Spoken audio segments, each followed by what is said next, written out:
Il existe un endroit sur Terre où la température descend plus bas que n'importe quel point de l'espace interstellaire. Ce n'est pas un cratère en Antarctique. Ce n'est pas une caverne sous une montagne. C'est une chambre de la taille d'un réfrigérateur domestique, installée dans un bâtiment sans caractère particulier en Californie, et à l'intérieur de cette chambre, à 15 millikelvin au-dessus du zéro absolu, quelque chose se produit qui ne devrait pas être possible dans un seul univers. Des circuits supraconducteurs, gravés sur des puces de silicium plus petites qu'un ongle, maintiennent des états quantiques en suspension. Ces états ne sont ni des zéros ni des uns. Ils sont les deux à la fois, une condition que la physique appelle la superposition, et pendant les quelques microsecondes où cette superposition tient, avant que le monde extérieur ne vienne briser le charme, ces circuits effectuent des calculs dont l'ampleur dépasse la capacité physique de l'univers observable. En 2019, 53 de ces circuits ont résolu un problème en 200 secondes. Le meilleur supercalculateur classique de la planète aurait mis des milliers d'années pour faire la même chose. Et la question que personne n'a posée assez fort ce jour-là est la seule qui compte vraiment. Si le calcul nécessite plus de chemins simultanés qu'il n'y a d'atomes dans le cosmos visible, alors où, exactement, le travail a-t-il été effectué? La réponse à cette question ne concerne pas l'informatique. Elle concerne la structure fondamentale de ce que vous appelez la réalité. Et elle va vous obliger à reconsidérer tout ce que vous pensiez savoir sur l'endroit où vous vous trouvez en ce moment. Pour comprendre ce qui se passe dans cette chambre froide, il faut d'abord comprendre ce qu'un ordinateur classique fait réellement quand il calcule. Votre téléphone, votre ordinateur portable, le supercalculateur le plus puissant du monde, tous fonctionnent selon le même principe fondamental. Ils manipulent des bits. Chaque bit est un interrupteur minuscule qui peut être dans l'une de deux positions, allumé ou éteint, 1 ou 0. Toute l'information que vous avez jamais envoyée, reçue, stockée ou consultée sur un appareil électronique a été réduite à des séquences de ces deux états. Une photographie est une longue chaîne de 0 et de 1. Une symphonie aussi. Un message à un ami. Un dossier médical. Le solde de votre compte en banque. Tout se réduit à des interrupteurs qui sont soit ouverts, soit fermés, et la puissance d'un ordinateur classique se mesure à la vitesse avec laquelle il peut manipuler ces interrupteurs. Les processeurs modernes exécutent des milliards d'opérations par seconde. Chaque opération est une manipulation d'interrupteurs selon des règles logiques précises. Et malgré cette vitesse stupéfiante, il existe des problèmes que même le plus rapide des ordinateurs classiques ne peut pas résoudre dans un temps raisonnable. Non pas parce que la machine est trop lente, mais parce que le nombre de possibilités à explorer croît de façon exponentielle avec la taille du problème. Doubler la taille du problème et le temps de calcul ne double pas. Il se multiplie par un facteur qui rend rapidement le calcul impossible, même si vous disposiez de chaque atome de l'univers comme composant d'un ordinateur. C'est une limite fondamentale, pas un manque d'ingéniosité. Un qubit est différent d'un bit de la même manière qu'un océan est différent d'un verre d'eau. Ce n'est pas une question de quantité, c'est une question de nature. Un qubit peut être un 0. Il peut être un 1. Ou il peut être les deux simultanément, maintenus dans un état de superposition où toutes les valeurs possibles coexistent jusqu'au moment de la mesure. Quand vous mesurez le qubit, la superposition s'effondre. Il devient un 0 ou un 1. Mais tant qu'il est en superposition, tant qu'aucun instrument ne l'observe, tant que l'univers lui-même n'a pas encore exigé qu'il choisisse, il est physiquement, mesurablement, opérationnellement les deux. Cette propriété est ce qui donne aux ordinateurs quantiques leur puissance. Mais le mot puissance est trompeur parce qu'il suggère la vitesse. Les ordinateurs quantiques ne sont pas des versions plus rapides des ordinateurs classiques, de la même manière qu'une voiture de sport est une version plus rapide d'une berline. La différence n'est pas de degrés. Elle est de nature. Un ordinateur classique résolvant un problème complexe travaille étape par étape, vérifiant une possibilité à la fois, se déplaçant séquentiellement à travers un espace de réponse potentiel. Un ordinateur quantique fait quelque chose qui n'a pas d'équivalent classique. Il explore toutes les réponses possibles simultanément. Si cette exploration vous fascine, un simple pouce en l'air et un abonnement nous aideraient immensément et nous encourageraient à poursuivre ce voyage ensemble. Chaque qubit ajoutait au système double le nombre d'états que la machine peut contenir à la fois. 10 qubits contiennent 1024 états simultanément. 20 qubits en contiennent plus d'1 million, 30, plus d'1 milliard. 53 qubits, le nombre dans le processeur Sycamore de Google, contiennent environ 9 quadrillions d'états simultanés. Plus de chemins computationnels simultanés que le nombre de cellules dans tous les corps humains sur Terre combinés. Et c'est là que la question du « où » devient inévitable. Si vous construisez un ordinateur quantique avec 300 qubits, le nombre d'états simultanés qu'il peut contenir est 2 élevé à la puissance 300. Écrivez ce nombre et il compte environ 90 chiffres. Ce nombre est plus grand que le décompte total d'atomes dans l'univers observable. Chaque atome dans chaque étoile de chaque galaxie qui a jamais été détectée, cartographiée ou théorisée, et la machine à 300 qubits dispose encore de plus d'espace computationnel que tout cela combiné. Vous ne pouvez pas faire tenir ce calcul à l'intérieur d'un seul univers. Il n'y a pas assez de place physique, pas assez de particules, pas assez d'espace, pas assez de quoi que ce soit. Le calcul excède les ressources physiques du cosmos observable. Ce n'est pas de la philosophie, c'est de l'arithmétique. Si la machine nécessite plus d'états computationnels qu'il n'y a de particules dans l'univers observable pour les représenter, alors le calcul se produit quelque part qui n'est pas à l'intérieur de l'univers observable. Et la machine fonctionne. Elle donne des réponses correctes, vérifiées, reproductibles, qui correspondent aux prédictions de la théorie quantique avec une précision extraordinaire. La machine accomplit quelque chose qui exige des ressources que notre univers ne contient pas. Et elle le fait chaque fois qu'elle tourne. L'homme qui a prédit que cela arriverait ne travaillait pas dans un laboratoire gouvernemental entouré de collègues et d'équipements. Il travaillait seul, la nuit, dans sa maison à Oxford, en Angleterre, où il vit encore aujourd'hui et d'où il sort rarement. Son nom est David Deutsch. En 1985, 34 ans avant que le Sycamore de Google ne démontre la suprématie quantique, Deutsch a publié un article dans les comptes rendus de la Royal Society de Londres que presque personne n'a lu à l'époque. L'article ne proposait pas une manière plus rapide de factoriser des nombres. Il ne promettait pas de briser le chiffrement ou de simuler des molécules. Il posait une question qui sonnait presque philosophique. Existe-t-il une machine physique qui pourrait, en principe, simuler n'importe quel processus physique dans l'univers? Pas le modéliser, pas l'approximer. Le simuler exactement, en utilisant les lois réelles de la physique comme système d'exploitation. La réponse de Deutsch était précise et dévastatrice. Un ordinateur classique ne peut pas le faire. Pas parce qu'il est trop lent, pas parce que nous n'en avons pas construit un assez grand, mais parce qu'un ordinateur classique opère à l'intérieur d'une seule réalité physique. Et cette seule réalité physique ne contient pas assez de ressources. Alors où se passe le calcul supplémentaire? La réponse de Deutsch, écrite clairement dans cet article de 1985, était que les calculs se produisent à travers de multiples versions de la réalité simultanément.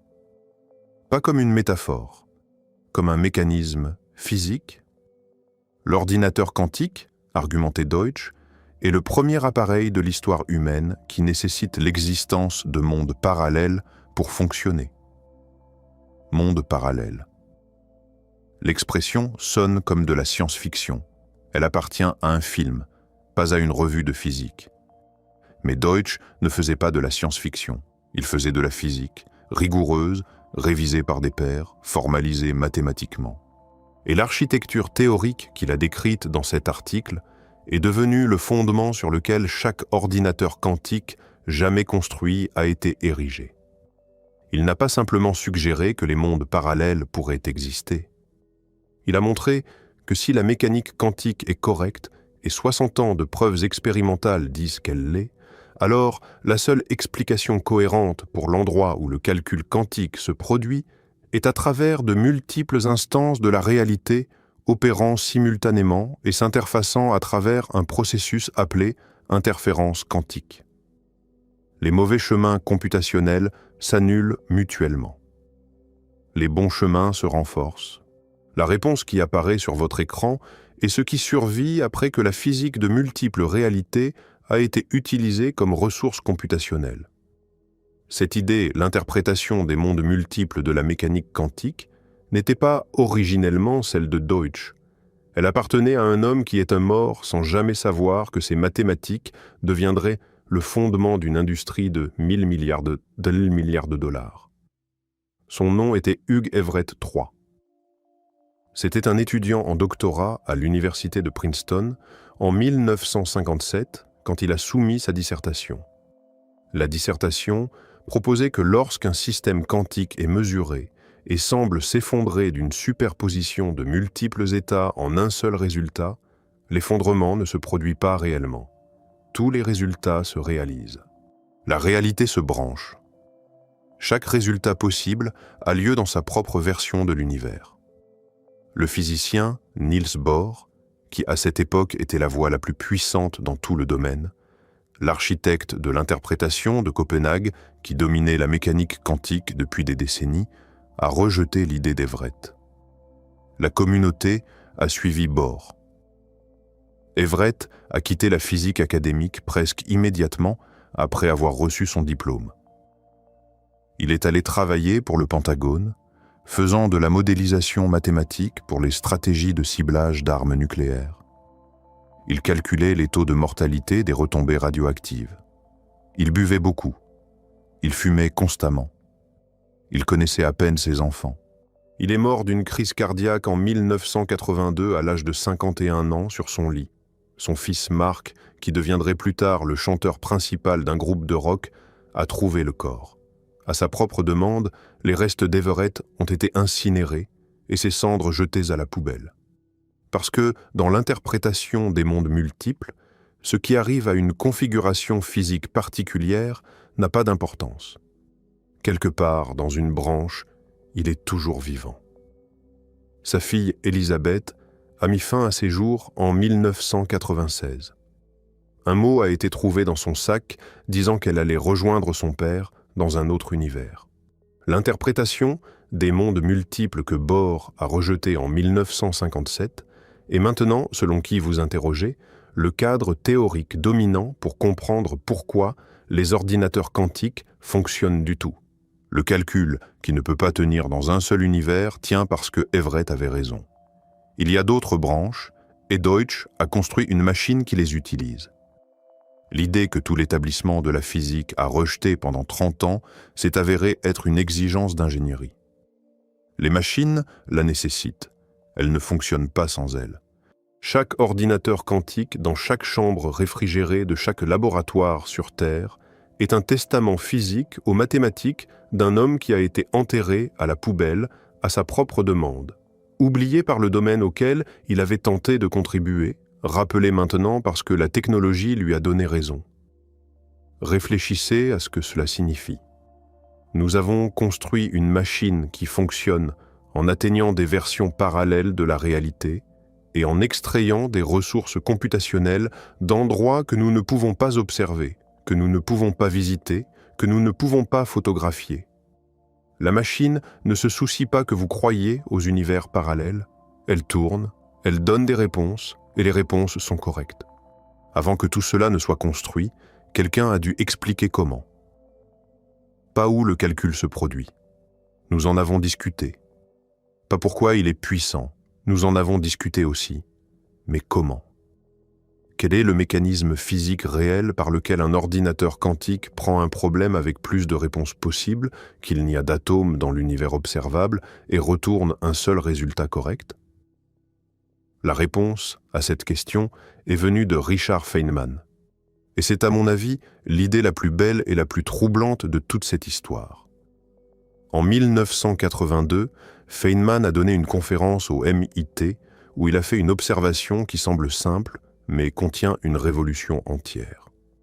Feynman a souligné que les ordinateurs classiques ne peuvent pas simuler efficacement les systèmes quantiques. Pas parce qu'ils sont trop lents, parce que le problème croît exponentiellement avec le nombre de particules. Simulez un électron et vous devez suivre 2 états probabiliaux des possibles. Simulez 2 électrons et vous en avez besoin de 4.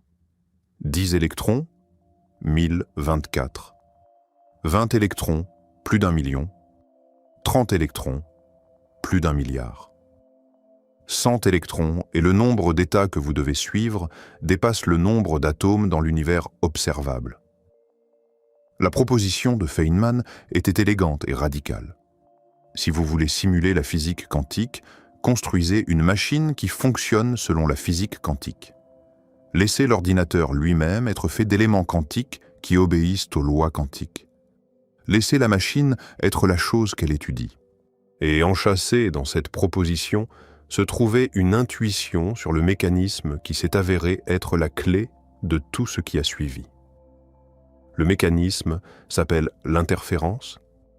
Pensez à 2 vagues à la surface de l'eau se déplaçant l'une vers l'autre. Là où la crête d'une vague rencontre la crête d'une autre, elles se combinent et produisent une crête plus haute. Là où un creux rencontre un creux, le résultat est un creux plus profond. Là où une crête rencontre un creux, elle s'annule.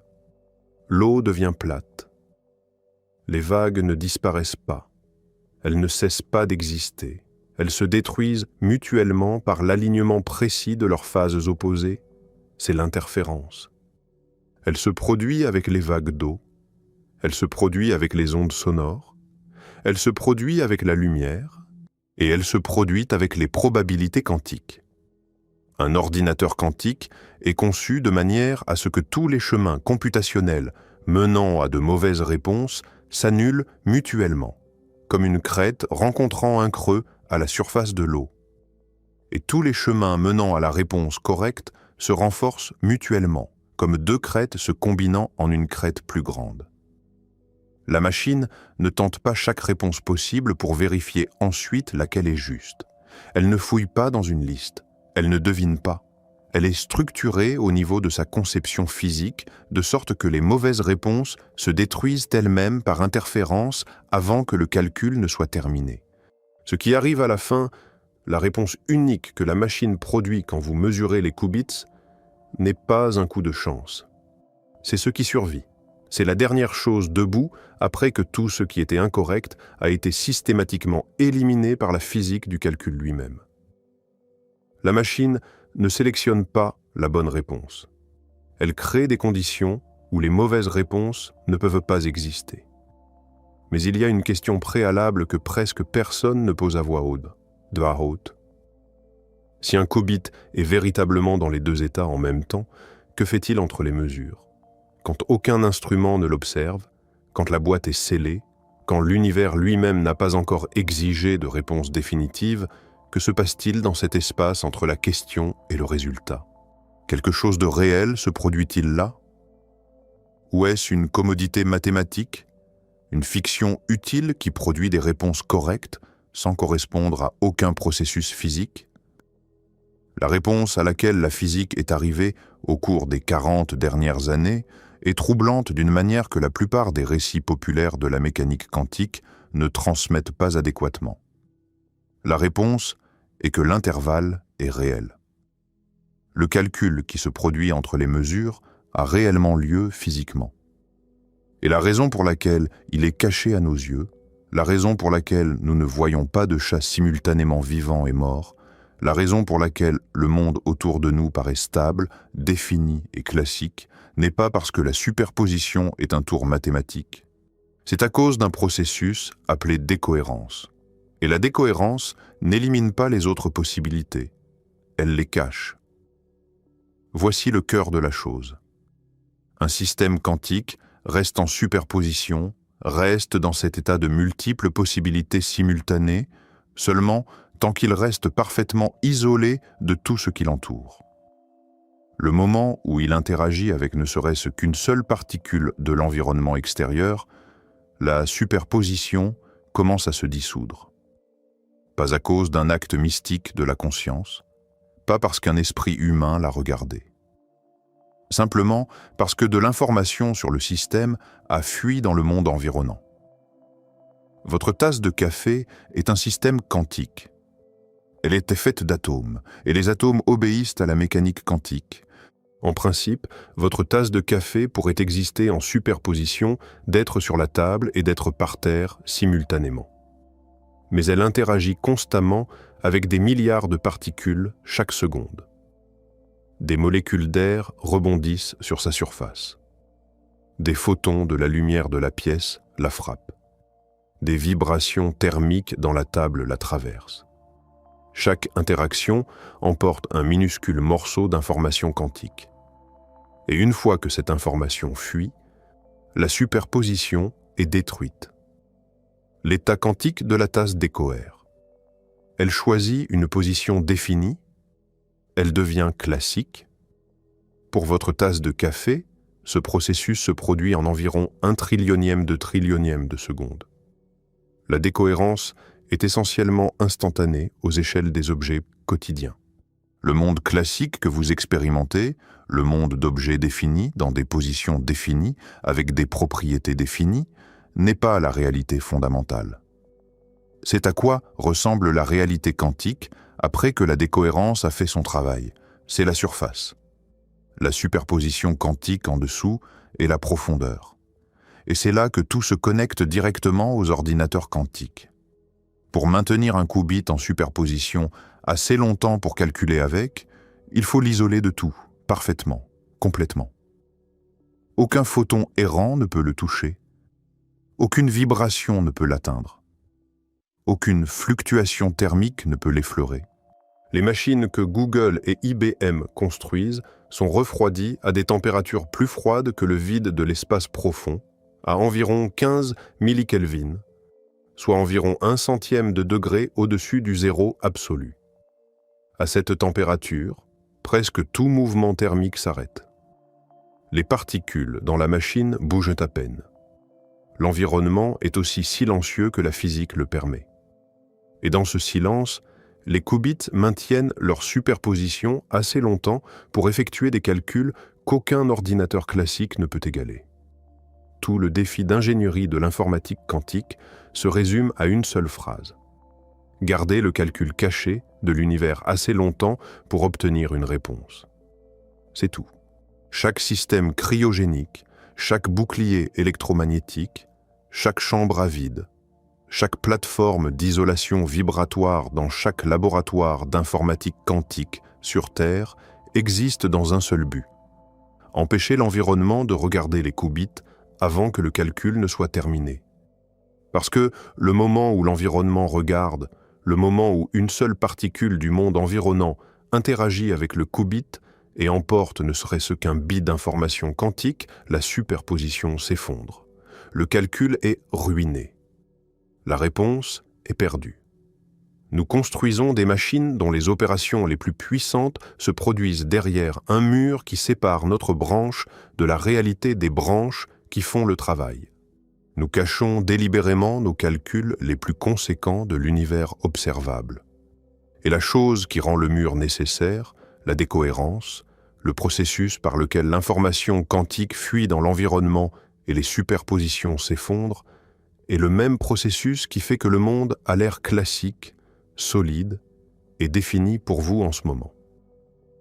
La raison pour laquelle vous voyez un monde au lieu de plusieurs est la même raison pour laquelle l'ordinateur quantique doit être plus froid que l'espace.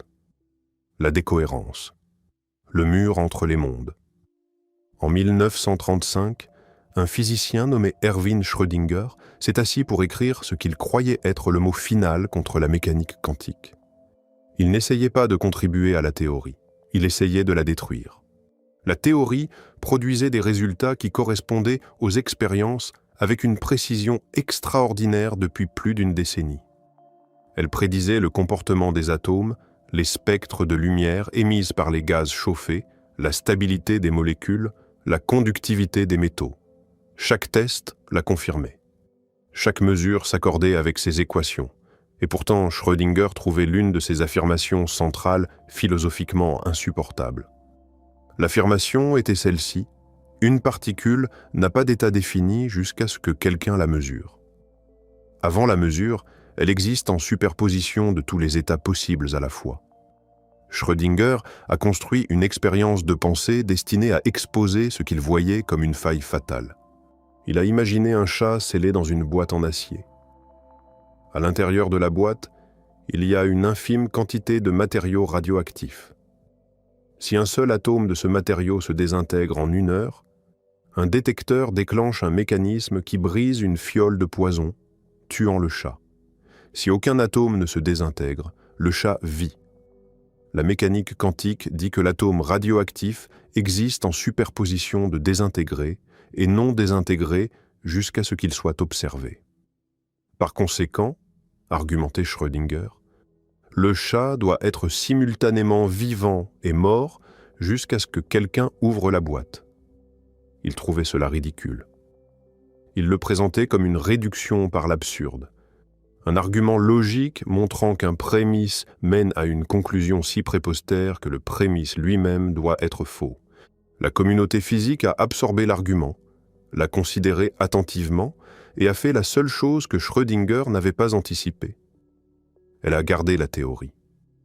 Pas parce qu'elle pensait que des chats vivants et morts étaient censés, mais parce que chaque expérience, chaque mesure, chaque prédiction testée confirmait que la mécanique quantique était correcte.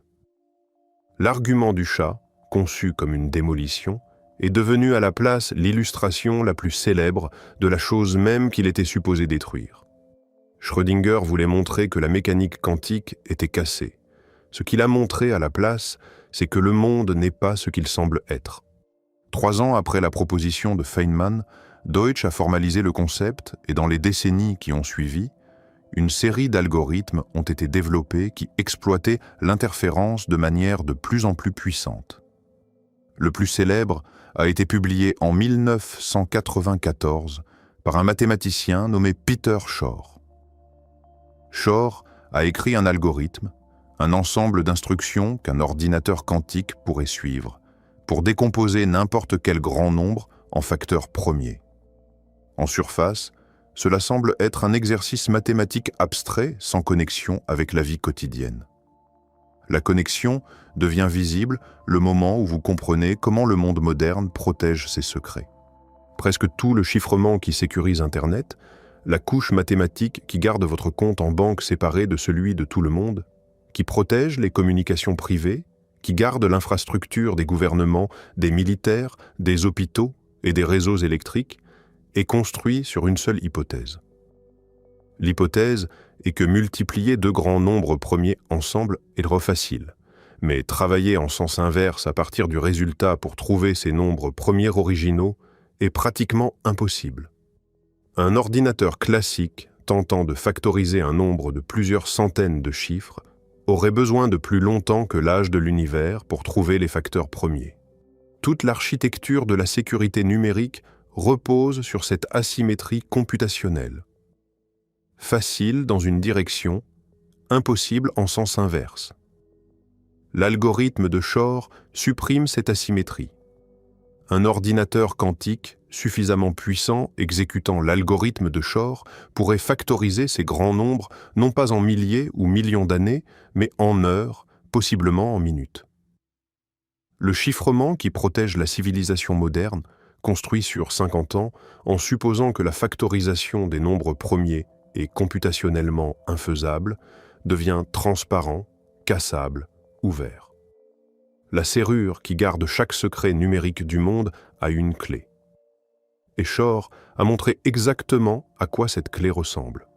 La clé n'existe pas encore sous forme physique parce qu'aucun ordinateur quantique n'a assez de qubits pour exécuter l'algorithme de Shor à l'échelle nécessaire pour briser le chiffrement du monde réel. Mais le plan existe, les mathématiques sont publiées et les machines grandissent dedans. En décembre 2023, IBM a dévoilé un processeur appelé Condor avec 1120 et 1 qubit. En 2019, le sycamore de Google en avait 53. En 4 ans, le nombre de qubits dans un processeur de pointe a crû d'un facteur de plus de 20.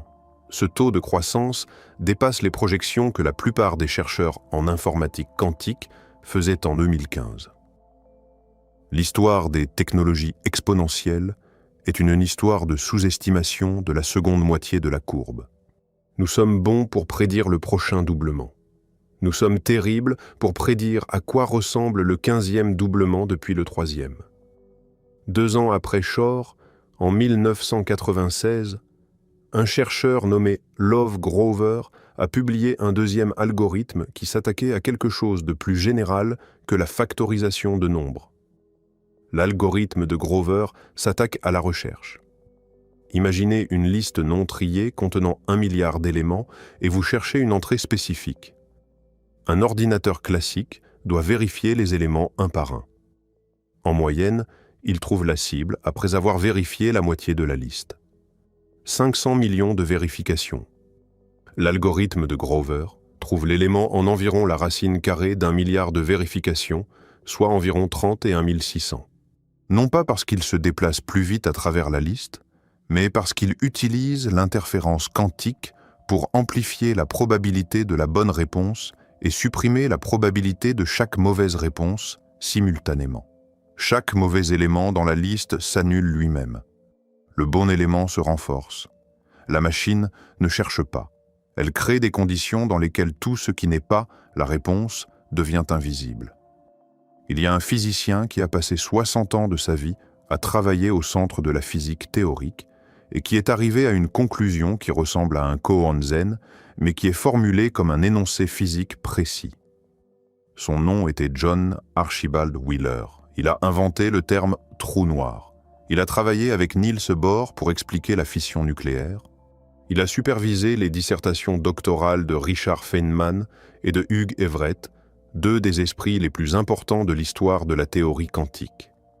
Il a contribué au projet Manhattan. Et la conclusion à laquelle il est arrivé à la fin de sa carrière n'était pas une formule. Ce n'était pas une équation. C'était un énoncé si compressé qu'il tient en 3 mots. It from bit. Chaque it, écrivait Wheeler, chaque particule, chaque champ de force, même le continuum espace-temps lui-même tire sa fonction, sa signification, son existence même, entièrement des réponses suscitées par l'appareil à des questions oui ou non. Des choix binaires, des bits. Toutes les choses physiques sont d'origine informationnelle et il s'agit d'un univers participatif. Wheeler ne dit pas que l'information est utile pour décrire l'univers. Il ne dit pas que la physique peut être exprimée en termes d'information. Il dit que l'univers est fait d'information. Que la matière, l'énergie, l'espace-temps, le monde physique dans son intégralité, émergent de quelque chose de plus fondamental. Et cette chose fondamentale n'est pas une particule. Ce n'est pas une onde. Ce n'est pas une corde, ni un champ, ni un cerveau. C'est une réponse. Un oui ou un non. Un bit. Cette idée inverse l'intuition que la plupart d'entre nous portent sans jamais l'examiner. Nous avons tendance à penser à la réalité comme au sol ferme et à l'information comme à quelque chose que nous en extrayons. Nous pensons que les atomes sont premiers et que les descriptions des atomes sont secondaires. La roche vient d'abord. La mesure de la roche vient après. Wheeler dit que la mesure vient d'abord, la roche vient après. L'information est primaire. Le monde physique est ce qui se produit quand assez de bits s'accumulent dans la bonne configuration. Il n'y a rien en dessous de l'information. Pas de couche plus profonde. Pas de substrat caché. Les réponses sont la substance de la réalité. En 1961, un physicien nommé Rolf Landauer, chez IBM Research, a publié un article argumentant que l'information n'est pas abstraite. Elle est physique. Et il avait une manière spécifique, mesurable, de le démontrer. Quand vous effacez un seul bit d'information, quand vous prenez un système qui contient 1 ou un 0 et que vous le réinitialisez à un état connu, vous libérez de la chaleur. Pas métaphoriquement. Littéralement. Une quantité minuscule mais mesurable et théoriquement inévitable d'énergie thermique est déchargée dans l'environnement. C'est devenu le principe de Landauer. L'acte d'effacer de l'information est physiquement irréversible, et l'irréversibilité a un coût thermodynamique qui ne peut pas être éliminé par une meilleure conception ou contourné par une ingénierie plus astucieuse. L'effacement d'informations produit de la chaleur de la même manière que la friction produit de la chaleur. C'est une loi. En 2012, une équipe dirigée par le physicien Eric Lutz a construit une expérience assez délicate pour le confirmer. Ils ont piégé une seule particule microscopique dans un puits créé par des faisceaux laser focalisés, l'ont manipulé pour effacer un bit d'information et ont mesuré la chaleur libérée. Le résultat correspondait à la formule de Landauer. L'information a un poids. L'information a une température. L'information a un coût physique qui est inscrit dans les lois de la thermodynamique. Supprimer un fait sur l'univers libère de l'énergie dans l'univers. L'information n'est pas une description du monde physique. Elle fait partie du monde physique. L'intuition de Wheeler, formulée en 1990, a été confirmée dans un laboratoire en 2012. Maintenant, connectez cela aux ordinateurs quantiques. Si l'univers est fait d'informations, alors un appareil qui manipule l'information au niveau physique le plus fondamental ne modélise pas la réalité. Il ne simule pas la réalité. Il opère sur le substrat réel à partir duquel la réalité est construite. Chaque calcul qu'un ordinateur quantique effectue est une intervention dans le tissu informationnel de l'univers lui-même. Ce n'est pas une description poétique. Si Wheeler a raison, c'est une description littérale. L'ordinateur quantique n'est pas un outil qui travaille au sein de la réalité. C'est un outil qui travaille sur la réalité. Au niveau où la réalité est assemblée à partir de réponses oui et non, l'ordinateur quantique ajoute ses propres réponses à la conversation. Il y a un fil qui connecte l'univers informationnel de Wheeler à l'informatique quantique et que la plupart des gens n'ont jamais entendu discuter en dehors des séminaires de physique théorique avancée. Il s'appelle le principe holographique et il suggère que la relation entre l'information et le monde physique est encore plus étrange que ce que Wheeler avait imaginé. Dans les années 1990, deux physiciens, Gerard T. Hooft et Leonard Susskind, travaillant indépendamment, sont arrivés à une conclusion qui semble, à la première rencontre, ne pas pouvoir être prise littéralement. Elle est prise littéralement. Le principe holographique établit que la quantité maximale d'information qui peut être contenue à l'intérieur d'une région de l'espace n'est pas déterminée par le volume de cette région. Elle est déterminée par l'aire de sa surface. Pas l'intérieur. La frontière.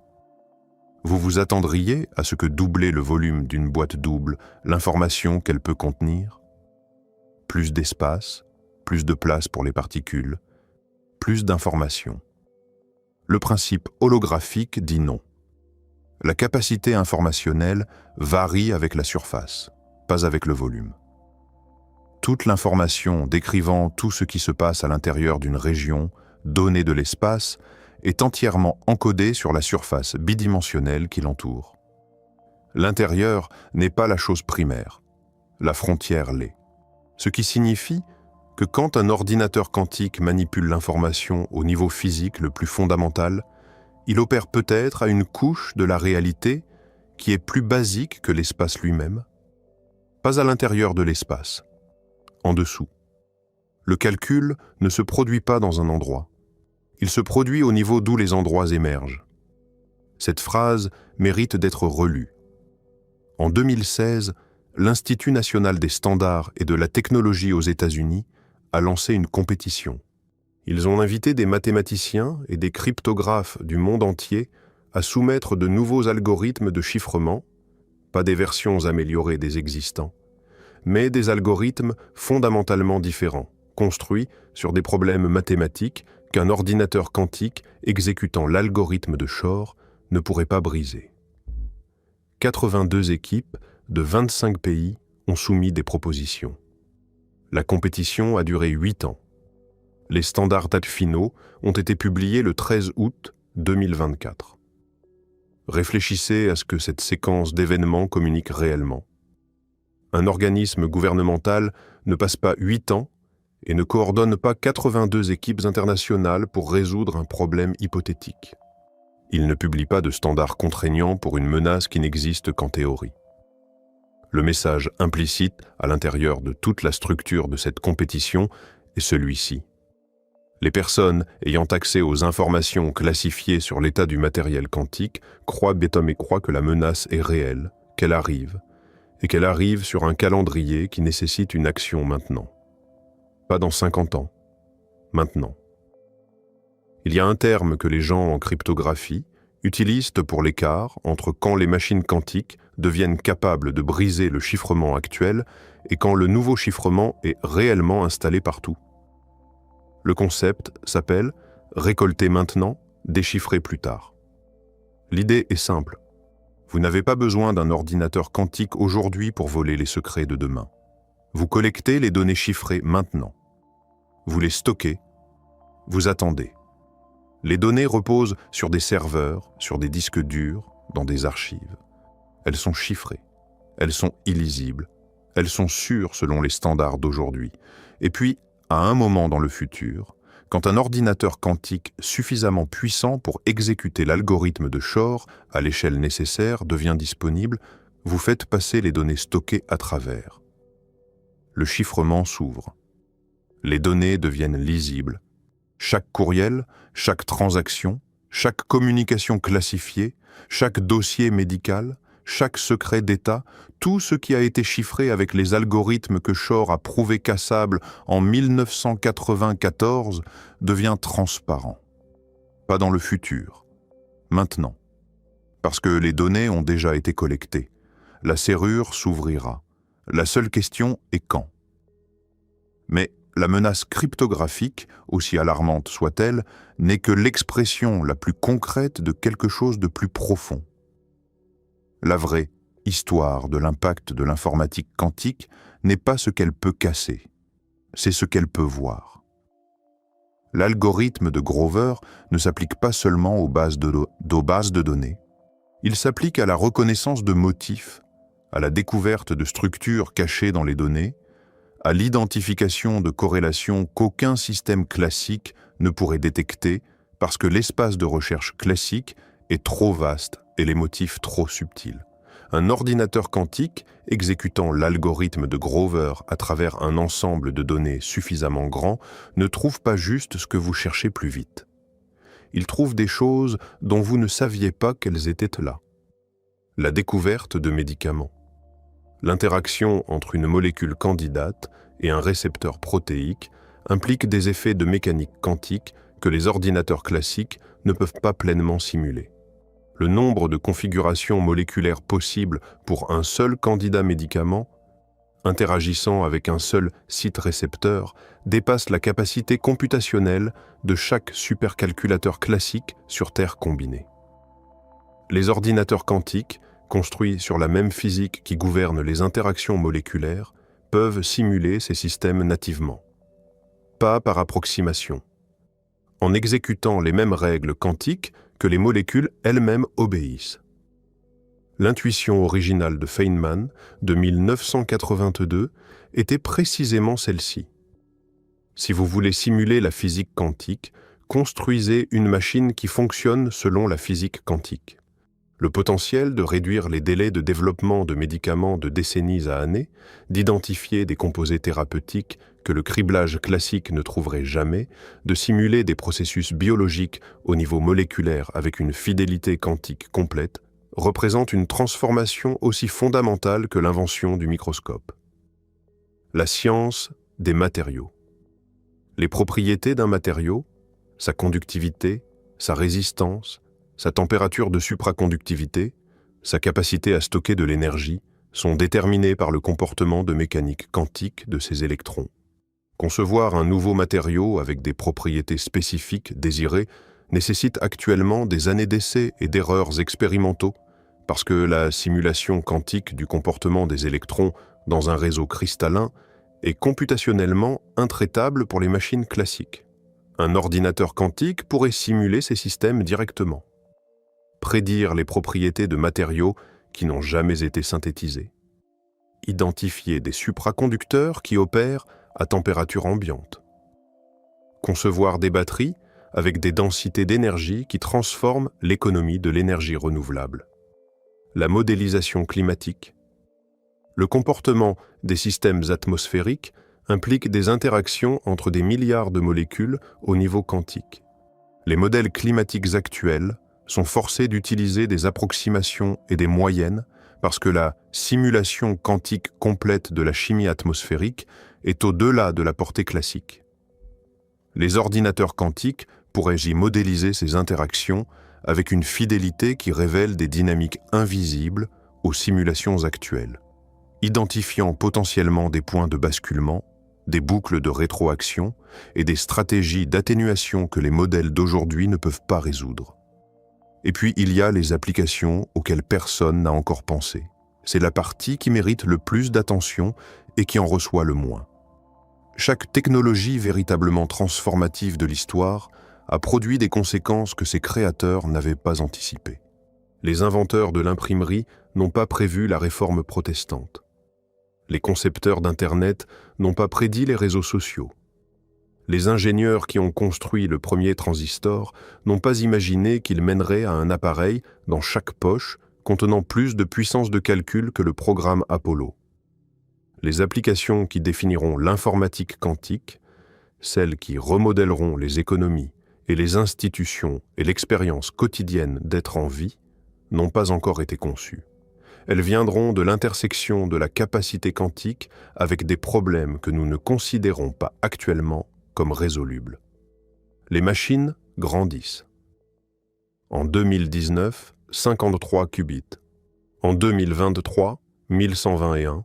En 2024, Microsoft a annoncé le premier qubit topologique. Un qubit protégé des erreurs, non pas par l'ingénierie, mais par la géométrie de l'espace lui-même. Un qubit qui est stable, non pas parce qu'il est protégé, mais parce que l'information qu'il porte n'a pas de localisation unique. Elle existe dans la relation entre des particules qui peuvent être physiquement séparées. Une erreur devrait corrompre les deux emplacements simultanément pour détruire l'information. Le bruit environnemental ordinaire ne peut pas le faire. Le qubit devient stable parce qu'il n'est nulle part en particulier. Ce n'est plus un défi d'ingénierie. C'est un nouveau type d'objet, une chose dont la propriété déterminante est distribuée à travers l'espace d'une manière qui n'a pas d'analogue classique. La croissance n'est pas linéaire. Elle n'est même pas proprement exponentielle. C'est quelque chose de plus complexe, piloté par des avancées simultanées en matériel, en correction d'erreurs, en conception d'algorithmes, et par le volume même d'investissement se déversant dans le domaine de la part de gouvernements et de corporations qui comprennent ce qui est en jeu. La Chine a lancé un satellite quantique. L'Europe a financé un programme quantique d'1 milliard d'euros. Les États-Unis ont adopté le National Quantum Initiative Act. Chaque grande entreprise technologique sur Terre a une division d'informatique quantique. La course n'est pas à venir. La course est là. Et la ligne d'arrivée n'est pas un ordinateur plus rapide. La ligne d'arrivée est la capacité de manipuler l'information au niveau où la réalité est assemblée. Un physicien du MIT, nommé Seth Lloyd, a calculé en 2006 quelque chose qui met un nombre sur tout ce dont nous avons discuté. Il a calculé la capacité computationnelle de l'univers observable. La réponse est approximativement 10 puissance 120 opérations effectuées au cours de l'intégralité des 13,8 milliards d'années d'histoire du cosmos. Chaque électron, chaque photon, chaque quark effectuant ces interactions quantiques est, dans le cadre de Lloyd, en train d'exécuter une opération computationnelle. L'univers n'est pas comme un ordinateur, il en est un. Il tourne depuis le Big Bang, utilisant chaque interaction physique comme une étape dans un calcul dont la sortie est la réalité que vous expérimentez en ce moment. Maintenant, placez nos ordinateurs quantiques dans ce tableau. Nous construisons des appareils qui opèrent selon les mêmes principes physiques que le propre calcul de l'univers.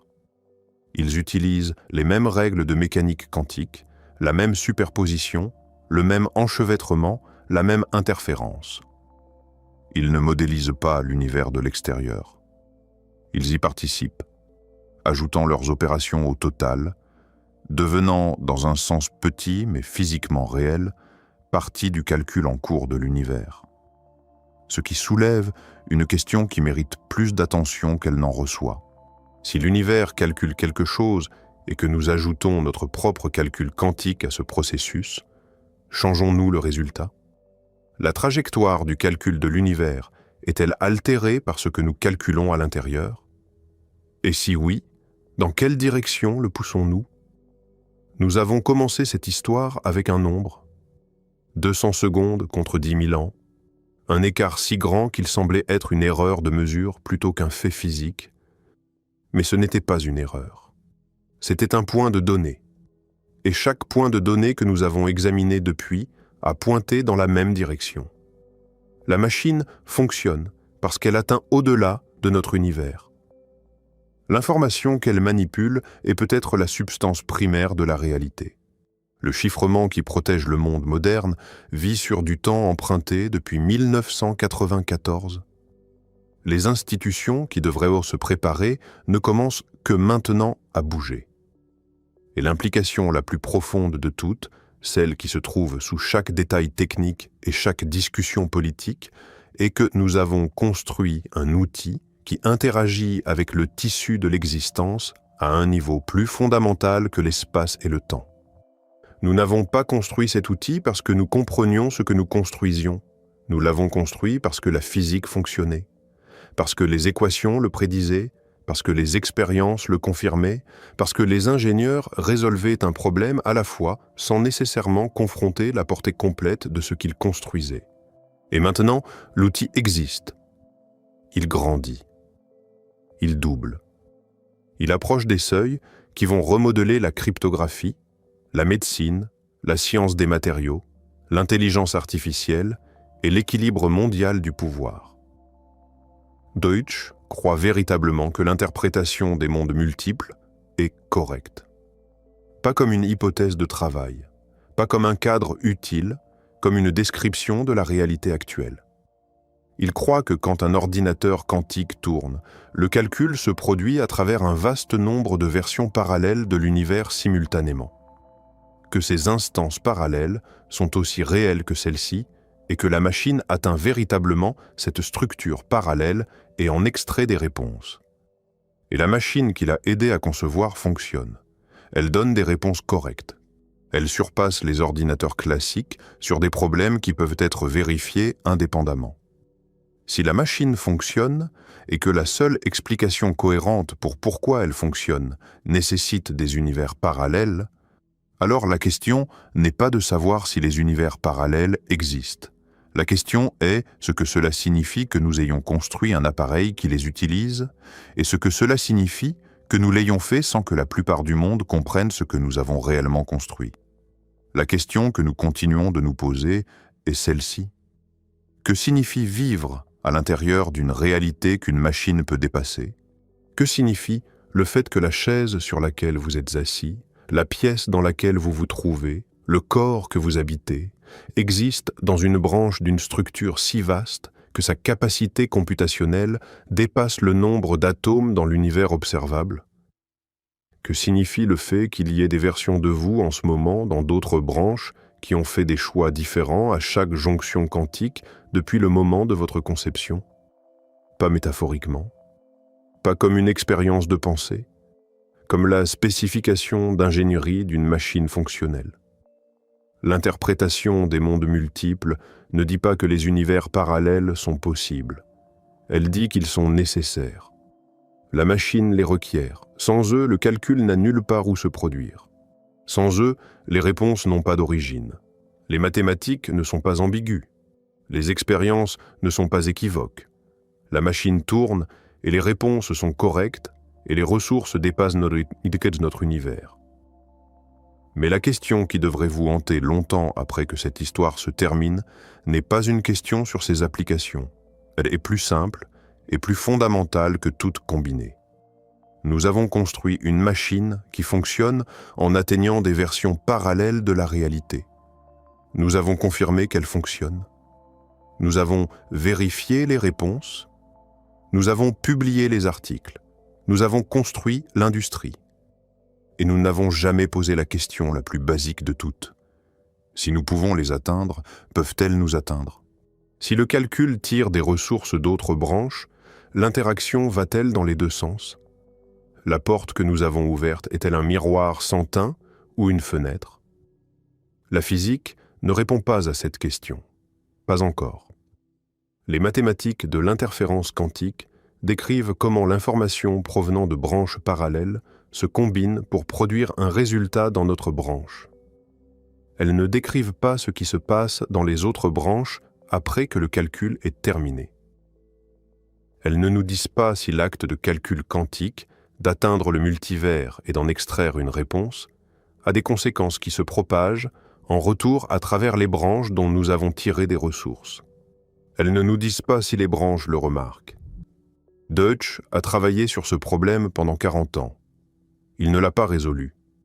Personne ne l'a fait. La question reste ouverte au niveau le plus profond de la physique théorique. Et elle restera ouverte à mesure que les machines grandiront, que les qubits se multiplieront, que les calculs deviendront plus complexes, que le canal entre notre branche et les autres s'élargira avec chaque avancée en matériel quantique. Nous atteignons la structure de la réalité et en tirons des réponses. Les réponses sont correctes. La machine fonctionne. Et quelque part, dans l'espace entre la question et la réponse, dans l'intervalle où le calcul se produit et où l'interférence élimine les mauvais chemins et où le bon chemin survit, quelque chose se produit que nous n'avons pas encore appris à décrire. Quelque chose qui implique chaque version de la machine dans chaque branche de la réalité, coordonnant leurs opérations à travers la physique de l'interférence pour produire un seul résultat qui arrive sur un écran dans un laboratoire de notre monde. La machine tourne en ce moment, dans des chambres réfrigérées plus froides que l'espace, dans des laboratoires financés par des gouvernements et des entreprises, dans des programmes de recherche classifiés et non classifiés. Elle tire des réponses d'endroits que nous ne pouvons pas voir. Elle utilise l'architecture de la réalité comme ressource computationnelle. Et elle grandit. Ce que fait une civilisation quand elle découvre que l'outil le plus puissant qu'elle ait jamais construit fonctionne en atteignant au-delà de la frontière de tout ce qu'elle peut observer. Que signifie être une espèce qui peut toucher le multivers mais ne peut pas le voir? Qui peut l'utiliser mais ne peut pas le visiter?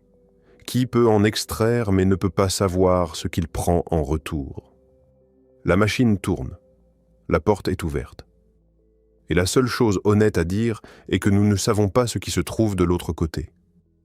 Nous savons seulement que les réponses continuent de revenir et que jusqu'ici, elles ont été correctes. Jusqu'ici. Il y a un aspect de cette histoire que les récits populaires omettent presque toujours, et c'est peut-être le plus étrange de tous. L'enchevêtrement quantique. En 1935, la même année où Schrödinger a imaginé son chat, Einstein a publié un article avec 2 collègues, Boris Podolsky et Nathan Rosen, qui identifiaient un phénomène qu'il considérait si absurde qu'il l'appelait « action fantôme à distance ». Le phénomène est celui-ci.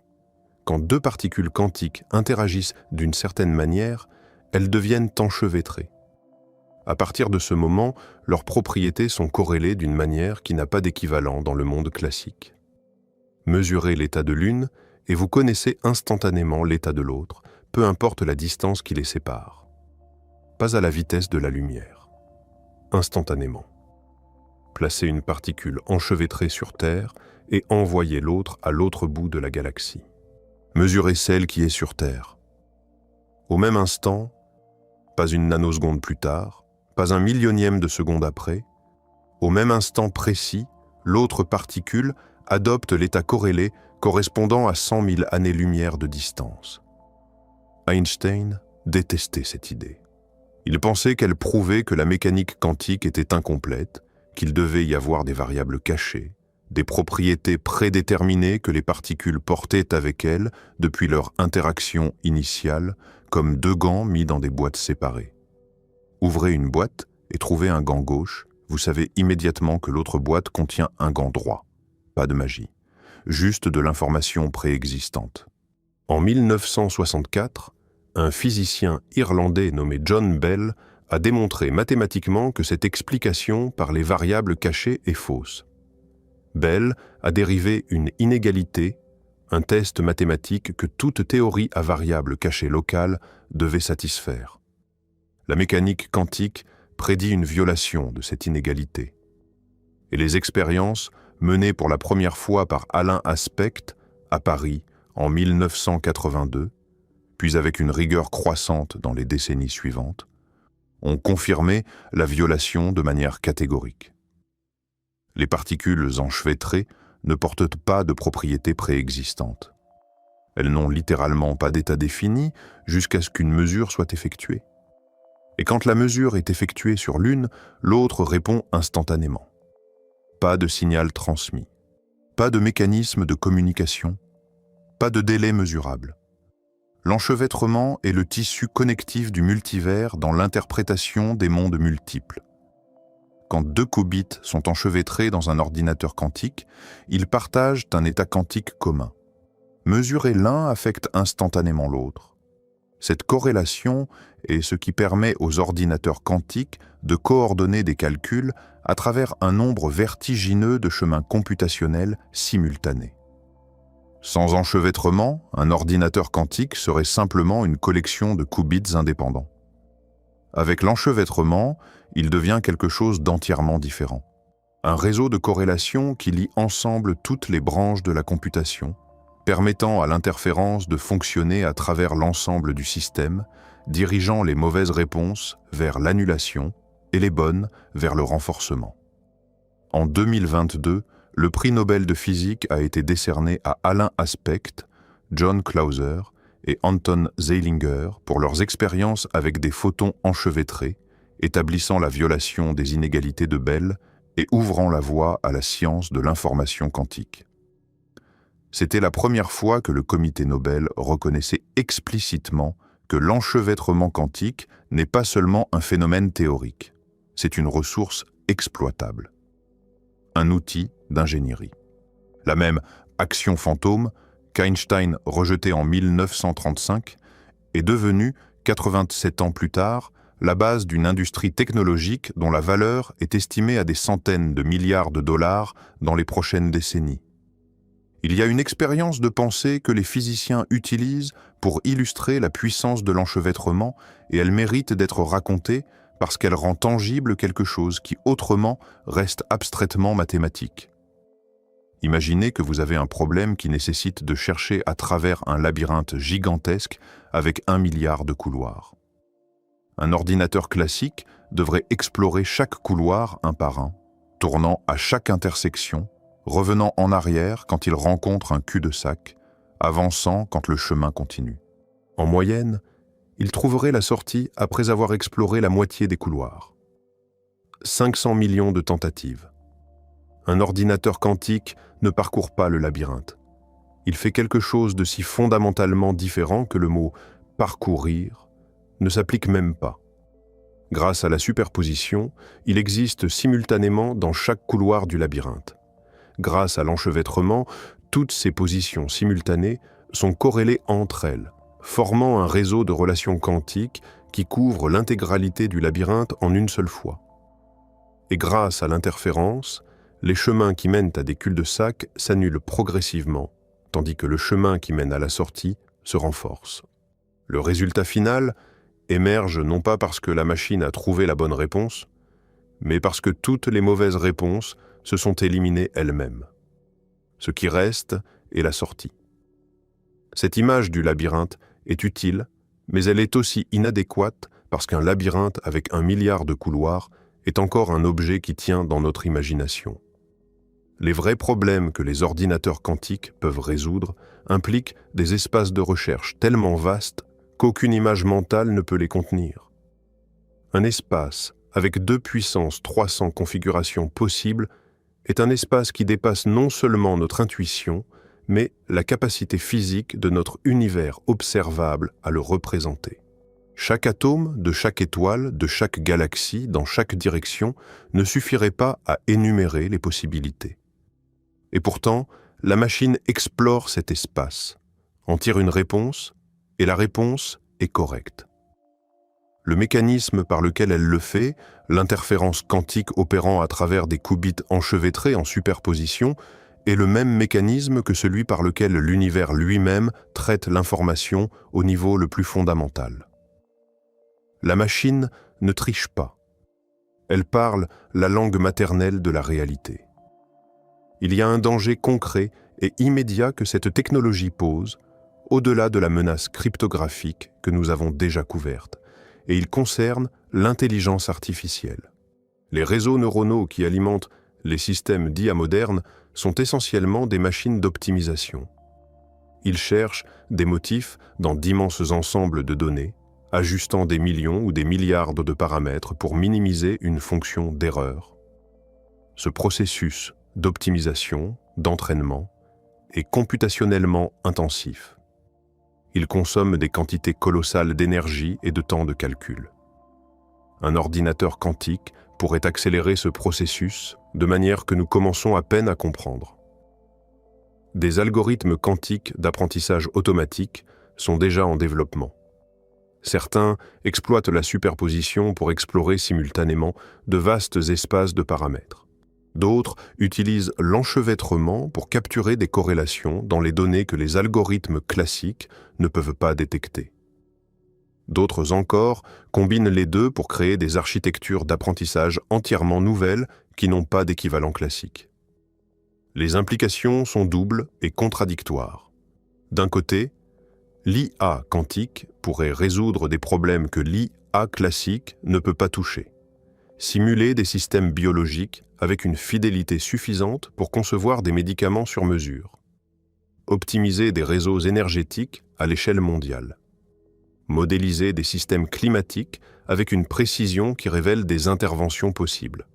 De l'autre côté, une IA accélérée par des ordinateurs quantiques pourrait devenir si puissante qu'elle dépasse notre capacité à la comprendre, à la contrôler ou même à prédire son comportement.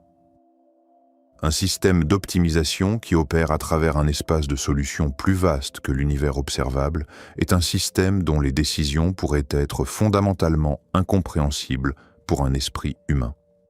Pas parce que nous sommes stupides, parce que l'espace dans lequel le système résonne est littéralement plus grand que tout ce que notre cerveau, un organe fait de matière classique, a évolué pour appréhender. La convergence de l'informatique quantique et de l'intelligence artificielle n'est pas un scénario futur.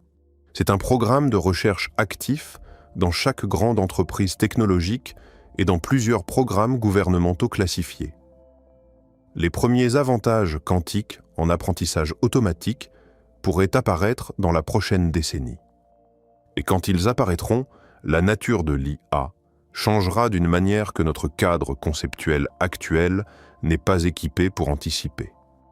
Nous construisons des machines qui pensent, et nous sommes sur le point de leur donner accès à une puissance computationnelle qui dépasse les frontières de notre univers. Il y a un fait que la plupart des discussions sur les ordinateurs quantiques omettent parce qu'ils compliquent le récit de manière inconfortable. Les ordinateurs quantiques font des erreurs, beaucoup d'erreurs. Un qubit est un objet extraordinairement fragile. La moindre perturbation, une vibration microscopique, un photon errant, une fluctuation thermique presque imperceptible peut faire basculer un qubit de son état prévu et corrompre l'ensemble du calcul. Le taux d'erreur d'un qubit physique dans les machines actuelles est d'environ 1% par opération. Cela semble petit. Ce n'est pas petit. Un calcul impliquant des milliers d'opérations sur des dizaines de qubits accumule des erreurs si rapidement que le résultat final peut être dénué de sens. comparez cela aux ordinateurs classiques, dont le taux d'erreur par opération est d'environ 1 sur 1 milliard de milliards. La fiabilité classique est si extraordinaire que vous ne pensez jamais aux erreurs de calcul dans votre téléphone. Elles sont si rares qu'elles pourraient ne jamais se produire pendant toute la durée de vie de l'appareil. La solution s'appelle la correction d'erreurs quantiques, et c'est l'un des défis d'ingénierie les plus difficiles que l'humanité ait jamais affrontés. L'idée est d'utiliser plusieurs qubits physiques pour encoder un seul qubit logique dont le taux d'erreur était beaucoup plus bas. Les informations sont réparties à travers un groupe de qubits physiques de manière à ce que si l'un d'entre eux commet une erreur, les autres puissent la détecter et la corriger. Le coût est énorme. Pour chaque qubit logique corriger des erreurs, il faut entre 1000 et 10 000 qubits physiques selon le taux d'erreur et le schéma de correction utilisé.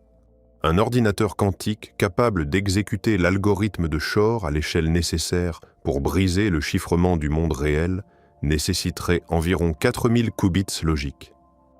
À raison de 1000 qubits physiques par qubit logique, cela fait 4 millions de qubits physiques. Nous en avons actuellement environ 1000. L'écart est un facteur de 4000. Cela semble décourageant jusqu'à ce que vous vous rappeliez la trajectoire. En 2019, nous en avions 53. En 4 ans, le nombre a été multiplié par 20.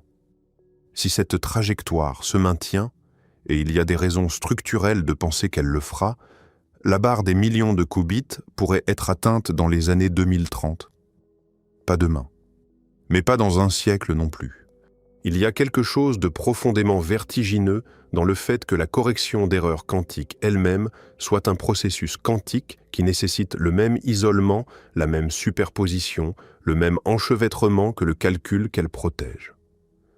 Nous corrigeons les erreurs quantiques avec des opérations quantiques qui elles-mêmes sont sujettes à des erreurs, que nous corrigeons avec d'autres opérations quantiques. C'est comme construire un pont au-dessus d'un gouffre en utilisant des matériaux qui doivent eux-mêmes être maintenus en l'air par d'autres ponts. Le fait que cela fonctionne du tout, que les mathématiques prouvent que c'est possible, qu'un seuil de taux d'erreur existe en dessous duquel les erreurs peuvent être supprimées arbitrairement, est l'un des résultats les plus remarquables de la théorie de l'information quantique. En 1996, un physicien nommé Peter Shor, le même Shor qui a inventé l'algorithme de factorisation, a démontré le premier code de correction d'erreurs quantiques fonctionnel. Il a montré que 9 qubits physiques pouvaient encoder un seul qubit logique de manière à corriger n'importe quelle erreur affectant un seul qubit du groupe. Depuis, les schémas de correction d'erreurs sont devenus beaucoup plus sophistiqués. Le code de surface, développé principalement par des équipes en Australie et aux États-Unis, est actuellement le favori pour les premières implémentations à grande échelle.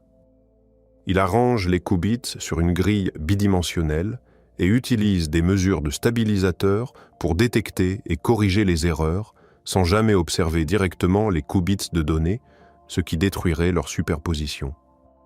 Il y a aussi la question de ce que les erreurs quantiques signifient dans le cadre des mondes multiples. Si chaque erreur est un embranchement quantique, un moment où la computation prend un chemin différent dans une branche différente de la réalité, alors la correction d'erreur n'élimine pas l'erreur.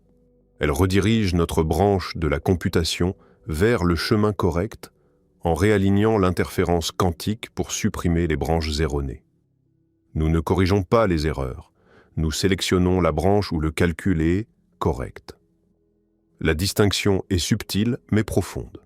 Elle signifie que dans d'autres branches de la réalité, d'autres versions du même ordinateur quantique ont obtenu des résultats différents, peut-être erronés, à partir du même calcul. La correction d'erreurs est le processus par lequel nous nous assurons que notre branche est celle où les bonnes réponses émergent. C'est une forme de navigation à travers le multivers computationnel, et le fait que nous puissions le faire, que les mathématiques le permettent, que les machines le démontrent, est un testament à la structure profondément ordonnée de la réalité quantique sous-jacente. La communication quantique est un autre domaine qui transforme la relation entre l'information et la physique.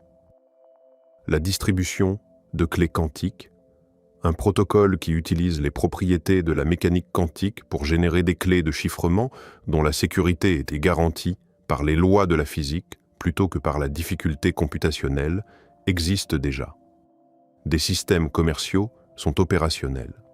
La Chine a construit un réseau de communication quantique de 2000 km reliant Pékin à Shanghai avec un satellite quantique en orbite servant de relais. Le principe est élégant. Toute tentative d'intercepter une clé quantique en transit perturbe nécessairement les états quantiques qui la constituent. L'acte même d'écouter détruit l'information qu'on tente de voler. Ce n'est pas une sécurité basée sur la complexité mathématique, le type que l'algorithme de Shor pourrait briser. C'est une sécurité basée sur les lois fondamentales de la physique, le type qu'aucun ordinateur, classique ou quantique, ne peut contourner sans être détecté. Mais la communication quantique soulève aussi des questions philosophiques troublantes quand on la considère à la lumière de tout ce que nous avons discuté. Si l'information est la substance fondamentale de la réalité, comme Wheeler l'a proposé, alors la communication quantique n'est pas simplement un transfert de données, c'est un transfert de réalité. Les qubits transmis à travers une fibre optique ou par un satellite ne portent pas seulement des messages. Ils portent des fragments du tissu quantique de l'univers, des superpositions vivantes qui n'ont pas encore choisi leur état, des morceaux de potentialité non résolus voyageant à la vitesse de la lumière entre deux points de notre monde classique. Quand le destinataire mesure les qubits reçus, la superposition s'effondre. L'information se cristallise en un résultat défini. Et quelque part dans le multivers, les branches correspondant à tous les autres résultats possibles continuent leur existence parallèle, silencieuse, inaccessible, mais réelle. La question de la conscience dans tout cela est peut-être la plus vertigineuse et certainement la plus spéculative. Mais elle mérite d'être posée parce qu'elle se trouve au carrefour de tout ce que nous avons exploré. Si l'univers est informationnel à son niveau le plus fondamental, si la décohérence est ce qui fait qu'un monde parmi une infinité de mondes possibles apparaît solide et défini pour un observateur, si un observateur est lui-même un système quantique composé de milliards d'atomes, chacun obéissant aux lois de la mécanique quantique. Alors qu'est-ce que la conscience ? Est-elle le processus par lequel une branche de la réalité se perçoit elle-même ? Est-elle l'expérience subjective d'être à l'intérieur d'un calcul cosmique en cours d'exécution ? Le physicien Roger Penrose a proposé que la conscience pourrait être liée à des effets de gravité quantique dans les microtubules des neurones du cerveau.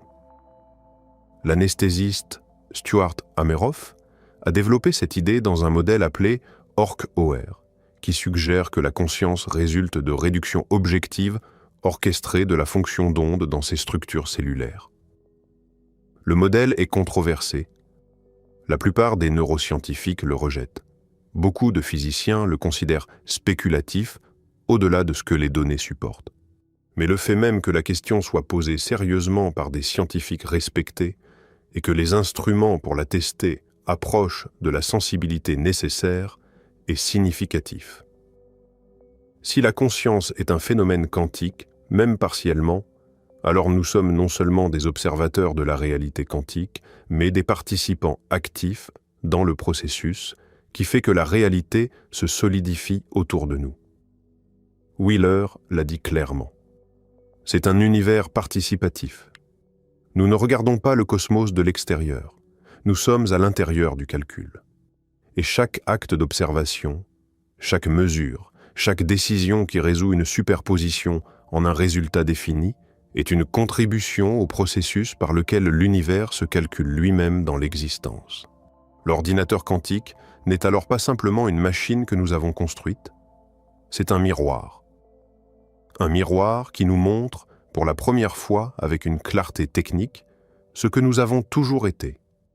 Des processeurs d'information intégrés dans un univers informationnel, participant à un calcul dont les résultats constituent la réalité que nous expérimentons, vivant dans une branche parmi une infinité de branches, chacune aussi réelle que la nôtre, chacune contenant une version de nous qui a fait d'autres choix, chacune invisible à nos yeux parce que la décohérence a construit un mur entre nous et elle. Un mur fait non pas de matière, mais d'informations perdues. Un mur que nos machines les plus puissantes apprennent lentement à contourner. Il y a un dernier fait qui mérite réflexion avant de clore ce voyage. En 1957, quand Hugh Everett a proposé sa théorie des mondes multiples, il avait 27 ans. Quand il est mort, en 1982, il en avait 51. Entre ces deux dates, il n'a publié aucun autre article de physique majeur. Il a passé la majeure partie de sa carrière à calculer des stratégies de guerre nucléaire pour le Pentagone, modélisant les retombées radioactives et les taux de mortalité d'un échange thermonucléaire entre les superpuissances. L'homme qui a compris la structure du multivers a passé sa vie professionnelle à calculer comment détruire efficacement une seule branche de celui-ci. Il y a quelque chose de profondément tragique dans cette ironie, et quelque chose de profondément instructif dans le fait que les mathématiques de la destruction et les mathématiques de la création quantique proviennent de la même source, de la même compréhension fondamentale de ce que la réalité est et de comment elle fonctionne. Nous vivons à un moment de l'histoire où ces deux applications de la physique quantique convergent. D'un côté, les ordinateurs quantiques promettent de résoudre des problèmes qui pourraient sauver des millions de vies, concevoir des médicaments, modéliser le climat, optimiser les systèmes énergétiques. De l'autre, les mêmes machines menacent de briser les systèmes de sécurité dont dépendent les infrastructures critiques de chaque nation, et pourraient alimenter des systèmes d'intelligence artificielle d'une puissance sans précédent dont les conséquences sont impossibles à prévoir. La physique ne fait pas de distinction morale. L'interférence quantique fonctionne de la même manière qu'elle soit utilisée pour trouver un médicament contre le cancer ou pour déchiffrer les communications classifiées d'un gouvernement étranger. La superposition ne se soucie pas de qui pose la question. La décohérence n'a pas d'opinion sur ce qui devrait rester secret et ce qui devrait être révélé. L'univers quantique est indifférent. Il répond à quiconque pose la question dans le bon formalisme, et les questions deviennent de plus en plus profondes à mesure que les machines deviennent de plus en plus puissantes. Everett est mort sur son canapé. Ses cendres ont été jetées à la poubelle. Sa fille a suivi quelques années plus tard, laissant un mot disant qu'elle allait le rejoindre dans un autre univers. Son fils a trouvé le corps de son père et a passé des décennies à essayer de donner un sens à la vie d'un homme qui avait compris les fondements de la réalité, mais n'avait pas su naviguer les complexités d'une famille. L'interprétation des mondes multiples que Bohr a rejetés est maintenant le cadre théorique qui sous-tend une industrie de 1000 milliards de dollars. Les machines qu'elle a rendues possibles opèrent dans des chambres plus froides que l'espace interstellaire, tirant des réponses d'au-delà de notre univers observable, utilisant l'architecture de l'existence comme ressource computationnelle. Et la question que ces machines posent, la question qui les sous-tend toutes, du premier qubit à la dernière percée algorithmique, n'est pas une question technique. C'est la question la plus ancienne et la plus profonde que notre espèce ait jamais posée. De quoi est fait le monde ? La réponse que la physique nous donne maintenant, confirmée par des machines qui fonctionnent et par des expériences qui se reproduisent et par des mathématiques qui ne mentent pas, est la suivante. Le monde est fait d'informations, et l'information est faite de choix. Et les choix sont faits par un univers qui se calcule lui-même dans l'existence, branche par branche, bit par bit, question par question, depuis le premier instant du Big Bang jusqu'à la fraction de seconde où vos yeux ont parcouru cette phrase. Vous êtes dans le calcul. Le calcul est en vous. Et la machine que nous avons construite pour le prouver tourne en ce moment, quelque part dans une pièce froide, dans le silence, tirant des réponses d'un endroit que personne ne peut voir, retournant des résultats que personne ne peut entièrement expliquer, fonctionnant exactement comme la théorie le prédit, parce que la théorie n'a jamais été fausse. Seule notre volonté de la regarder en face a mis du temps à arriver. Il y a un paradoxe pratique au cœur de l'informatique quantique que peu de gens en dehors du domaine apprécient pleinement, et il concerne la vérification. Comment savez-vous qu'un ordinateur quantique a donné la bonne réponse? Si le problème est si difficile qu'aucun ordinateur classique ne peut le résoudre dans un temps raisonnable, comment vérifiez-vous le résultat? Vous ne pouvez pas simplement refaire le calcul sur un ordinateur classique pour confirmer, parce que c'est précisément la raison pour laquelle vous avez utilisé un ordinateur quantique en premier lieu. Ce problème de vérification est réel et il a des implications profondes. Pour le test de suprématie quantique de Google en 2019, le problème avait été spécifiquement choisi parce que, bien qu'il soit difficile pour un ordinateur classique, sa structure permettait une vérification statistique. Les résultats pouvaient être comparés à des prédictions théoriques sur la distribution des résultats. Mais pour les problèmes véritablement utiles que les futurs ordinateurs quantiques résoudront, cette vérification ne sera pas toujours possible. Nous nous retrouverons dans la position étrange de dépendre de réponses que nous ne pouvons pas vérifier indépendamment, fournies par une machine qui opère dans un espace computationnel que nous ne pouvons pas observer, utilisant des ressources qui existent au-delà de notre univers. La confiance que nous placerons dans ces machines sera d'un type fondamentalement différent de la confiance que nous plaçons dans les ordinateurs classiques. Ce ne sera pas une confiance basée sur la transparence du processus. Ce sera une confiance basée sur la cohérence mathématique de la théorie quantique elle-même. Une théorie que nous avons testée des milliards de fois sans jamais trouver une seule contradiction. Nous ferons confiance aux réponses parce que nous faisons confiance aux lois de la physique. Et les lois de la physique, dans le cadre quantique, disent que les réponses viennent d'endroits que nous ne pouvons pas voir. Il y a aussi la question de la simulation quantique, distincte du calcul quantique général, et elle est peut-être plus proche de transformer notre monde que l'informatique quantique universelle. Un simulateur quantique est un dispositif quantique conçu non pas pour exécuter des algorithmes arbitraires, mais pour imiter le comportement d'un système quantique spécifique. Vous voulez comprendre comment un nouveau matériau supraconducteur se comporte à basse température? Construisez un simulateur quantique dont les qubits sont configurés pour reproduire les interactions des électrons dans ce matériau. Vous voulez comprendre comment une protéine se replie? Configurez les qubits pour reproduire les forces quantiques entre les atomes de la protéine. Le simulateur ne calcule pas la réponse. Il devient la réponse. Il est le système physique que vous étudiez, construit à partir de composants différents, mais obéissant aux mêmes lois. Feynman l'a dit le premier. Si vous voulez simuler la nature, utilisez la nature elle-même comme ordinateur. Les simulateurs quantiques sont plus faciles à construire que les ordinateurs quantiques universels parce qu'ils n'ont pas besoin de correction d'erreurs complètes. Ils tolèrent un certain niveau de bruit parce que les systèmes physiques qu'ils simulent sont eux-mêmes bruités. Des simulateurs quantiques fonctionnels existent déjà.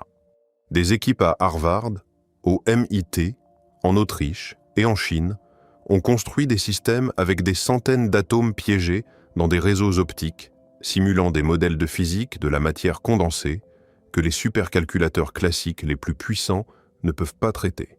Les résultats de ces simulations ont déjà produit des aperçus sur le comportement de la matière quantique qui n'avaient été accessibles par aucune autre méthode.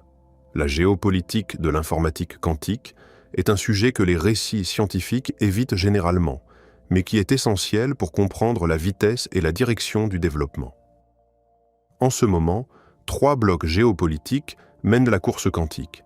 Les États-Unis, la Chine et l'Europe, chacun avec des approches et des motivations distinctes.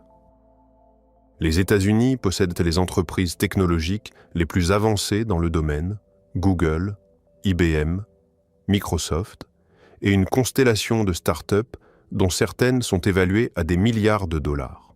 Le financement américain combine investissement privé massif et soutien gouvernemental à travers le National Quantum Initiative Act de 2018 et des programmes classifiés dont le détail public est limité. La force américaine est l'innovation en matériel. avec les processeurs supraconducteurs les plus avancés du monde. La Chine a adopté une stratégie différente. Le gouvernement central a engagé des dizaines de milliards de dollars dans la recherche quantique, avec un accent particulier sur la communication quantique et la cryptographie. La Chine a lancé le premier satellite quantique au monde en 2016 et a construit le plus long réseau de communication quantique terrestre. Son approche est centralisée, dirigée par l'État, avec un accent sur les applications de sécurité nationale. Les équipes chinoises ont aussi produit des processeurs quantiques compétitifs, dont un processeur photonique qui a revendiqué un avantage quantique en 2020. L'Europe a répondu avec le Quantum Flagship, un programme d'1 milliard d'euros sur 10 ans lancé en 2018 qui coordonne la recherche à travers des dizaines d'universités et de laboratoires. L'approche européenne est plus académique, avec un accent sur la recherche fondamentale et les standards.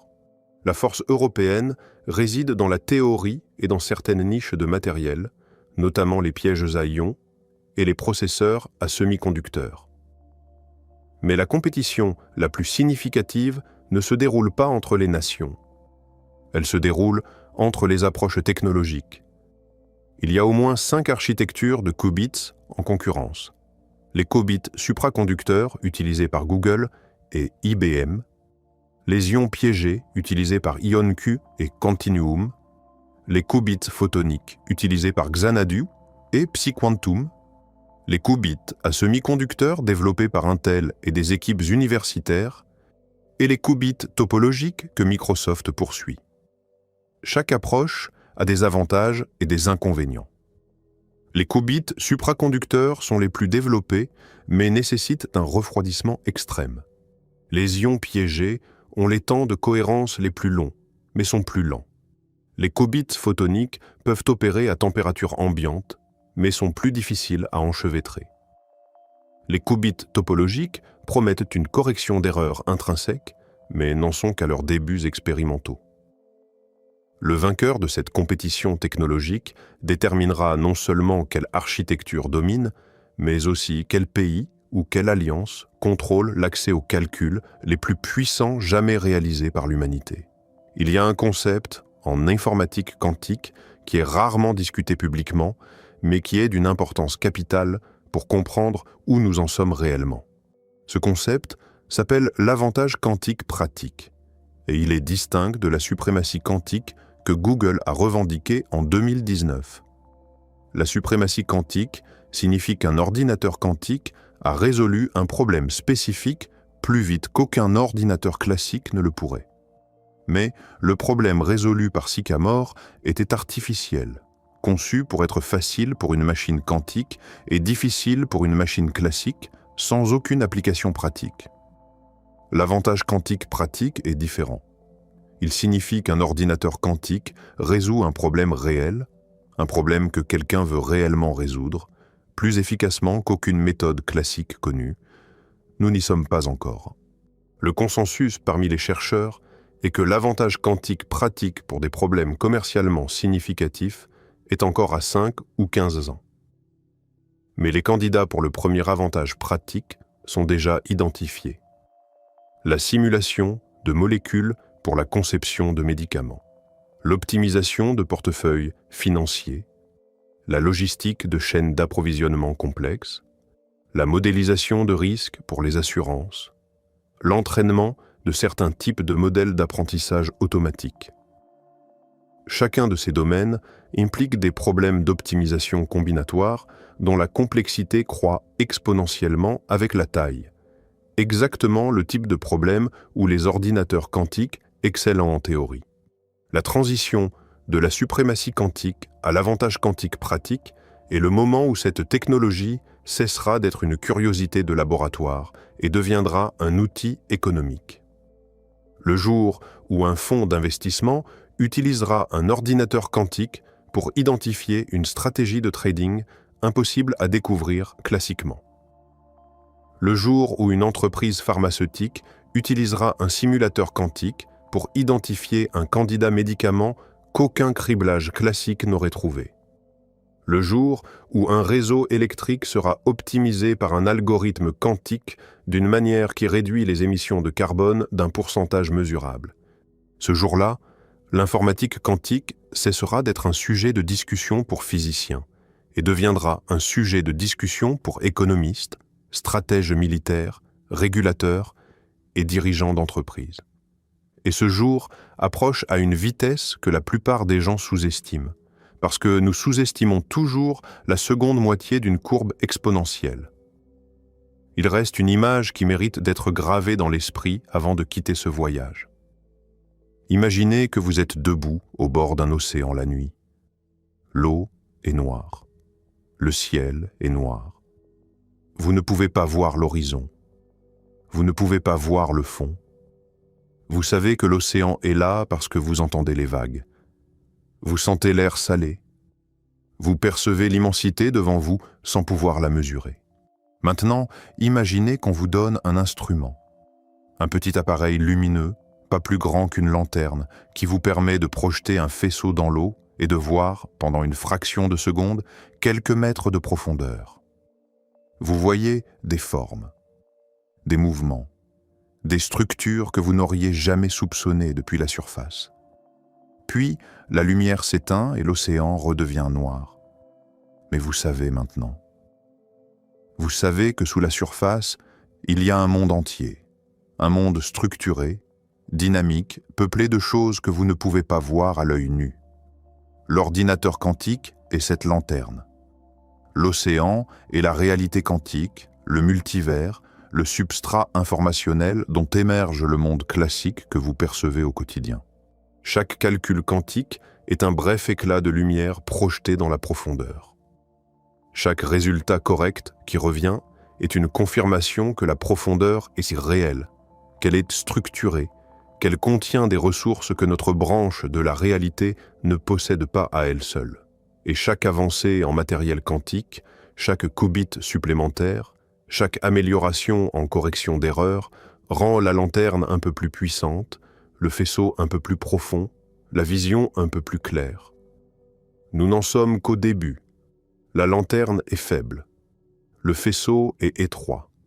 La profondeur que nous avons sondée est infinitésimale comparée à ce qui se trouve en dessous. Mais nous avons vu assez pour savoir que l'océan est là, que ses dimensions dépassent tout ce que notre univers visible contient, que ses lois sont les lois mêmes qui font fonctionner les atomes de notre corps et les photons de nos étoiles, et que les machines que nous construisons pour le sonder ne modèlent pas cet océan de l'extérieur, elles y plongent. Le physicien John Wheeler, à la fin de sa vie, aimait dessiner un œil sur un tableau noir. L'œil regardait en arrière vers l'univers dont il était issu. L'univers, à travers l'œil, se regardait lui-même. C'était sa manière de représenter la participativité de la réalité. L'observateur n'est pas séparé de ce qu'il observe, il en fait partie. L'acte d'observation est un acte de création. Chaque mesure quantique est un moment où l'univers se cristallise en un fait concret à partir d'un brouillard de possibilités. Et nous, êtres faits de matière quantique, vivant dans un monde façonné par la décohérence, construisant des machines qui replongent dans le brouillard quantique pour en extraire des réponses, nous sommes les yeux par lesquels l'univers se regarde. Nous sommes le calcul qui se comprend lui-même. Et l'ordinateur quantique est le premier instrument que nous ayons jamais construit, qui nous montre, avec une clarté technique impitoyable, que c'est exactement ce que nous avons toujours été. Des fragments de l'univers qui ont appris à poser des questions à l'univers. Et les réponses continuent de revenir. Plus étranges, plus profondes et plus correctes que tout ce que nous avions imaginé. La machine tourne, le calcul continue. Et l'océan, sous la surface noire, attend que la lanterne devienne assez puissante pour révéler ce qui se trouve dans ses profondeurs les plus lointaines. Ce jour viendra. La seule question est de savoir si nous serons prêts pour ce que nous verrons.